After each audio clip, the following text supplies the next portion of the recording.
Hello mga pe! So for today's video, kain tayo dito sa Paps. Located yung store nila dito sa may Fausta. Makikita nyo siya dito sa may tabi ng bilihan ng Pintura bago lumabas ng highway papuntang Robinson. Magti-take out lang kami today, hindi na kami makakapag-dine-in kasi medyo late na rin kami nakapunta dito at baka malikit ako sa work. Ang in-order ko is lechon kawali with java rice.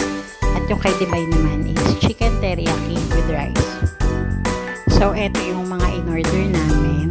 So, kainin na natin siya bago ako mag-start ng trabaho.